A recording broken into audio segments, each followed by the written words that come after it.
પાટણથી મહત્વપૂર્ણ અપડેટ આવી રહી છે। અહીં કોંગ્રેસના સોશિયલ મીડિયા પ્લેટફોર્મ પર અશ્લીલ ફોટો અપલોડ થયા હોવાની વાત સામે આવી રહી છે। તેને લઈને હવે સાયબર ક્રાઇમની અંદર ફરિયાદ પણ દાખલ કરવામાં આવી છે। જિલ્લા કોંગ્રેસ દ્વારા સાયબર ક્રાઇમ પોલીસ મથકની અંદર ફરિયાદ થઈ, પણ સોશિયલ મીડિયા ગ્રુપમાં અશ્લીલ ફોટો અપલોડ કરાતા જ આ ફરિયાદ દાખલ થઈ છે, જેમાં લોકસભા ચૂંટણી સમયે સોશિયલ મીડિયામાં અશ્લીલ ફોટો અપલોડ થયા તો કોંગ્રેસની છબી ખરડાવવાનો પ્રયાસ થયો હોવાનો આક્ષેપ છે।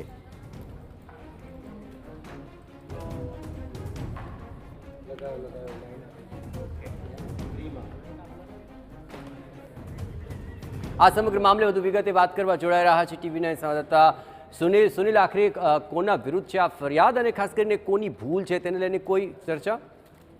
જયેશ, ચોક્કસ જે રીતે પાટણ કોંગ્રેસ સોશિયલ મીડિયાના ગ્રુપમાં જે રીતે અશ્લીલ ફોટા વાયરલ થયા છે, તેને જ્યારે કોંગ્રેસના જે ઉચ્ચ નેતાઓ છે જિલ્લા કક્ષાના તેમજ ગુજરાત પ્રદેશ કક્ષાના, તેમને ધ્યાને આવતા આ બાબતે સમગ્ર મામલે જિલ્લા કોંગ્રેસ દ્વારા પાટણ સાયબર ક્રાઇમમાં ફરિયાદની તજવીજ હાથ ધરાઈ છે।